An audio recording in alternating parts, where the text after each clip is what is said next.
Your perspective is completely different now that you're up in the booth. You haven't seen it like that before. How is that different than what you're used to? I mean, really, it's just the fact that I'm not on the field with the guys. I'm not playing, so I'm not seeing the defense full frontal. Instead of I'm up in the box, seeing the reactions of the coaches, seeing the coaches kind of in a different element where they're not really necessarily trying to keep their emotions in check around the team, because they're not around any of the players. And so that's a really fun side to see them really get into the game and kind of all the behind-the-scenes call making and how they break down the defense and what call they're going to make on the next plays is it's really fun to be a part of that experience. And you've been relaying plays from coaches down to the field back and forth? No, I haven't been doing any of that. The only thing I do is just kind of listen to the play and then watch watch our offensive line to see. I'm just kind of an extra pair of eyes, so I watch them to see if I can pick up on anything maybe the coaches might miss, or if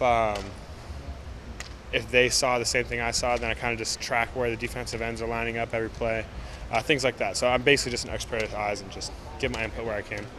Do you, when you're preparing for a team like Wyoming in this case this week, are you doing anything specific besides just, watching the line down on the field? Are you up there watching tape, in different ways, watching Wyoming with coaches or anything? Well, Coach Bernardi, he gives me a job, just make sure I'm staying locked in. He'll give me some kind of film job, specifically against like Michigan State. It was, just figure out where Kowloon lines up and when. And so I figured that out for him, and that took a little while. And like I said, he just gives me those film homework assignments to kind of keep me locked in and give some kind of input to the other guys, so make it a little easier on them.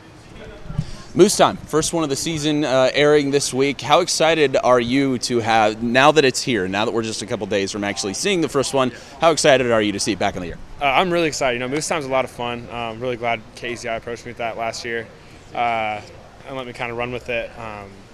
Eric Elkin, he was the one that kind of helped film last year, and so we made it a lot of fun, and I think a lot of people really enjoyed it. So obviously we brought it back, and that's gonna be a lot of fun. I'm excited for that's airing, so we can get it going again. What exactly do you hope that it turns to be? What exactly? I know that you said this before, but what do you want Moose Time to really be? I just kind of want Moose Time to be just a different look. It's not necessarily all about football.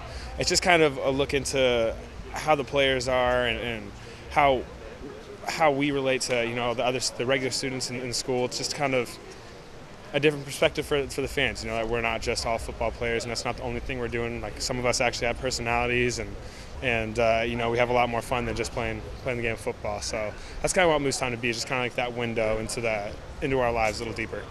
I was talking with Tyrell Crosby yesterday, asking him about Moose Time, and he actually said that he first heard about it from his teachers, not from the other players, but from the teachers. Do you think that says something with, I don't know if impact is the right word, but the way that this is really spread and the way this has become one of those things that people really like? Yeah, I think that says a lityou bit about it. I get hit up on Twitter all the time. People asking when the next Moose Time is going to be on, and a lot of people really enjoy it. And when you go on YouTube and look at they all have a couple thousand views and barely any thumbs downs on YouTube ratings, I guess. So, I don't know what we're doing, but I guess we're doing something right. People seem to like it. Kids really enjoy it. I know a bunch of little kids that call me Moose, and they think the Moose Time is just great. So, we'll see if we can get them on the air this year on Moose Time. We'll see.